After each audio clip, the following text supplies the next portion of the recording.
नमस्कार दोस्तों, स्वागत है एक बार फिर से हमारे इस चैनल ज्ञान के सागर में। आशा करता हूँ आप लोग स्वस्थ होंगे, मस्त होंगे। तो आज स्टार्ट करने जा रहे हैं इंडियन पॉलिटी यानी कि भारत की राज्य व्यवस्था। तो दोस्तों, किसी भी देश की राज्य व्यवस्था को समझने के लिए सबसे पहले हमें उस देश का संविधान समझना पड़ेगा। यानी कि हमें सबसे पहले भारतीय संविधान को समझना पड़ेगा कि संविधान होता क्या है। तो दोस्तों, संविधान के द्वारा हमें किसी भी देश में कैसे राज्य किया जा सकता है, कैसे शासन किया जा सकता है, या फिर उस देश के क्या क्या मूल अधिकार हैं, उस देश के नागरिकों को क्या क्या मूल अधिकार मिले हुए हैं। और संविधान हमें बराबर कानून देता है, सबको बराबर कानून देता है, उसी को संविधान करते हैं। भारत का संविधान लिखित संविधान है। भारत का संविधान हाथ से लिखा गया है। भारत का संविधान को लिखने में 2 साल 18 महीना 2 साल 11 महीना 18 दिन लगे थे। कितना? 2 साल 11 महीना 18 दिन। और दोस्तों, भारत संविधान एक किताब है। भारत संविधान एक किताब है, जैसा कि आप लोग जानते होंगे। आप लोग कोई किताब लेते होंगे तो उस किताब में चैप्टर होते हैं। उस किताब में चैप्टर होता है। तो भारतीय संविधान में कितने चैप्टर है? भारतीय संविधान में टोटल 22 चैप्टर है, जिसे कि भाग बोलते हैं। जिसे भाग बोलते हैं। तो भारतीय संविधान में कितने भाग है? 22 भाग है। जैसे कोई भी चैप्टर होता है उसमें कोई ना कोई टॉपिक होती है, सब टॉपिक होती है। कोई ना कोई टॉपिक होती है, सब टॉपिक होती है। उसी तरह भारतीय संविधान में टॉपिक है तो उसको क्या बोलते हैं? आर्टिकल। आर्टिकल यानी कि अनुच्छेद। तो भारतीय संविधान में, ओरिजिनल संविधान में कितने आर्टिकल हैं? 395। 395, 395। टोटल कितने अनुच्छेद हैं भारतीय संविधान में? 395। उसके बाद आता है अनुसूची यानी कि शेड्यूल। भारतीय संविधान में कितने शेड्यूल है? भारतीय संविधान में टोटल 12 शेड्यूल है। ओरिजिनल कॉन्स्टिट्यूशन में 8 है, लेकिन अब 12 हो चुके हैं। और ओरिजिनल कॉन्स्टिट्यूशन में 22 भाग है, लेकिन अब 25 भाग है। तो आइए अब आगे चलते हैं। ये आप लोगों के लिए डेफिनेशन है। आप लोग लिखना चाहेंगे तो लिख लीजिएगा या फिर स्क्रीनशॉट ले लीजिएगा। दोस्तों, भारतीय संविधान 26 नवंबर 1949 को पूरी तरह से लिख के तैयार कर दिया गया था। भारतीय संविधान 26 नवंबर 1949 को पूरी तरह से लिख के तैयार कर लिया गया था, लेकिन लागू कब हुआ? भारतीय संविधान 26 जनवरी 1950 को लागू हुआ। कब लागू हुआ? 26 जनवरी 1950 को। भारतीय संविधान कब लागू हुआ? 26 जनवरी 1950 को। तो आप लोग बताइएगा, भारतीय संविधान में कितने आर्टिकल है? 395। भारतीय संविधान के कितने भाग हैं? 22 भाग है। भारतीय संविधान को कब लागू किया गया था पूरी तरह से? 26 जनवरी 1950 में। भारतीय संविधान को लिखने में कितना टाइम लगा था? 2 साल 11 महीना 18 दिन। तो आइए अब आगे चलते हैं। आपको बताते हैं कि कौन कौन से अनुसूचियां हैं।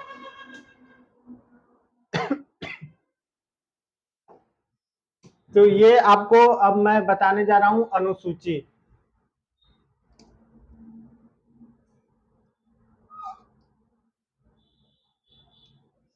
तो आइए अब जानते हैं कि कौन कौन सी अनुसूची में क्या क्या है। तो दोस्तों, पहली अनुसूची में क्या है? राज्य एवं केंद्र शासित प्रदेशों की सूचियां है। Union and state list. Union and state list कौन से में है? फर्स्ट शेड्यूल में। दोस्तों, आप लोग इस वीडियो को बहुत अच्छी तरह से देखिएगा, क्योंकि ये वीडियो आप लोगों को बहुत मदद करेगा। यूपी पुलिस और आरओ की परीक्षा जो री एग्जाम होने वाला है उसके लिए बहुत लाभदायक होगा। तो आप लोग जितना सपोर्ट करेंगे इस वीडियो को, उतना हम लोगों को मोटिवेशन मिलेगा और हम लोग अच्छे अच्छे लेक्चर लाते रहेंगे। जैसा कि आप लोग देख रहे होंगे कि हिंदी का क्लास तो चल ही रहा है। बहुत जल्द ही आप लोगों को जियोग्राफी और हिस्ट्री का क्लास भी मिलेगा। तो बहुत जल्द ही आप लोगों को हिस्ट्री और जियोग्राफी का भी क्लास इसी चैनल पे मिलेगा। तो इस चैनल को ज्यादा से ज्यादा आप लोग सपोर्ट करिए, ताकि हम लोग आप लोगों के लिए अच्छे से अच्छे कंटेंट लाते रहें। तो आइए अब आगे चलते हैं। फिर दूसरी अनुसूची यानी कि सेकेंड शेड्यूल। सेकेंड शेड्यूल में आता है जितने भी संवैधानिक पद हैं, जैसे राष्ट्रपति हो गया, प्रधानमंत्री हो गया, या फिर न्यायाधीश हो गए, सुप्रीम कोर्ट के जज हो गए, उन लोगों को कितनी सैलरी मिलेगी, उन्हें उन्हें कौन कौन सी सुविधाएं मिलेंगी, वो कौन से अनुसूची से हमें पता चलता है, दूसरी अनुसूची से। फिर उसके बाद आता है तीसरी अनुसूची, शपथ और प्रतिज्ञा, वो यानी कि ओथ। ये किससे पता चलता है हमें, तीसरी अनुसूची के द्वारा। जितने भी संवैधानिक पद पे लोग बैठते हैं वो लोग शपथ लेते हैं। जैसा कि आप लोग देख रहे होंगे कि पहले वेतन की बात हो गई, लेकिन शपथ की बात बाद में हुई है। फिर उसके बाद आता है चौथी अनुसूची। चौथी अनुसूची के द्वारा राज्यसभा में कितनी सीटों का आवंटन होगा, वो कौन सी अनुसूची के द्वारा पता चलता है, चौथी अनुसूची के द्वारा। पांचवी अनुसूची, schedule area and schedule tribe पे कैसे एडमिनिस्ट्रेशन किया जा सके, वो कौन सी अनुसूची से पता चलता है हमें, पांचवी अनुसूची से। फिर छठवीं अनुसूची आती है जिसमें असम, मेघालय, त्रिपुरा, मिजोरम, लद्दाख के जितने भी ट्राइबल एरिया हैं उनमें कैसे प्रशासन किया जाए, इसका प्रावधान कौन सी अनुसूची में है, छठवीं अनुसूची में है। कौन सी अनुसूची में, छठवीं अनुसूची में। तो ये आप लिख लीजिएगा, कभी कभी क्वेश्चन पूछ देता है कि छठवीं अनुसूची में कौन कौन से राज्य हैं। तो आपको याद कर लेना चाहिए, असम, मेघालय, त्रिपुरा, मिजोरम, लद्दाख। असम, मेघालय, त्रिपुरा, लद्दाख। फिर उसके बाद आता है सातवीं अनुसूची। सातवीं अनुसूची के द्वारा केंद्र और राज्य सरकार में शक्तियों का बंटवारा किया जाता है कि कौन से विषय पे कौन सी सरकार नियम कानून बनाएगी। तो जैसे संघ सूची यानी कि यूनियन लिस्ट, यूनियन लिस्ट में कितने विषय आते हैं, 97। कितने विषय आते हैं, 97।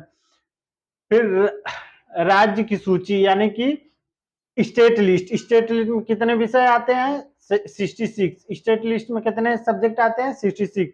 फिर उसके बाद आता है समवर्तीय, कंकरेंट लिस्ट, यानी इसमें कितने विषय आते हैं, 47।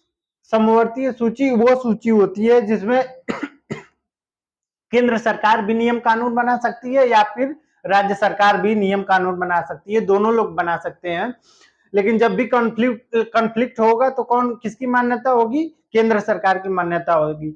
या फिर दो या दो से अधिक राज्य चाहेंगे तो केंद्र सरकार को बोल सकते हैं कि आप इस विषय पे कानून बना दीजिए हमारे लिए, तो केंद्र सरकार बनाएगा।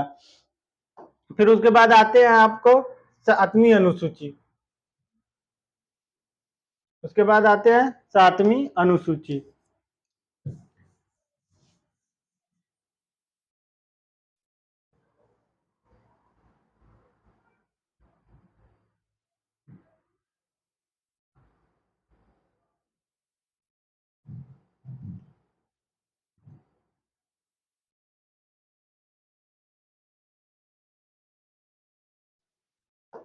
सातवीं अनुसूची, सातवीं अनुसूची से हम आपको सातवीं अनुसूची बता दिए। अब आते हैं आठवीं अनुसूची। आठवीं अनुसूची से हमें पता चलता है कि भारतीय संविधान में टोटल कितनी भाषाओं को मान्यता मिली हुई है, 22 भाषाओं को। कितनी भाषाओं को मान्यता मिली हुई है, 22 भाषाओं को। तो वो कौन कौन सी भाषाएं हैं, असमिया, हिंदी, मणिपुरी, मराठी, पंजाबी, तमिली, संथाली, डोंगरी, बंगाली, कन्नड़ा, मलयालम, नेपाली, संस्कृत, तेलुगु, बोडो, गुजराती, काश्मीरी, कोड़की, ओरिया, सिंधी, उर्दू, मैथिली। तो ये वो 22 भाषाएं हैं जिनको भारतीय संविधान में मान्यता मिली हुई है। तो आइए अब देखते हैं, सिंधी को 21वां भारतीय संविधान का 21वां संशोधन के द्वारा जोड़ा गया था। सिंधी भाषा को 1967 में 21 कॉन्स्टिट्यूशनल अमेंडमेंट एक्ट के द्वारा जोड़ा गया था। फिर उसके बाद कोड़की, मणिपुरी, नेपाली 1992 में 71 कॉन्स्टिट्यूशनल अमेंडमेंट एक्ट के द्वारा जोड़ा गया था। तो यहाँ पे एक क्वेश्चन तो ये बन गया कि सिंधी को कौन से संवैधानिक संशोधन के द्वारा जोड़ा गया था, 21वां संशोधन के द्वारा जोड़ा गया था। कौन से ईयर में, 97 में, 1967 में। फिर कोड़की, मणिपुरी और नेपाली को कौन से संवैधानिक संशोधन के द्वारा जोड़ा गया था, 71 संवैधानिक संशोधन के द्वारा जोड़ा गया था। फिर उसके बाद आता है संथाली, मैथिली, बोडो और डोंगरी को 2003 में 92 कॉन्स्टिट्यूशनल अमेंडमेंट एक्ट के द्वारा जोड़ा गया था। तो आइए अब आगे चलते हैं।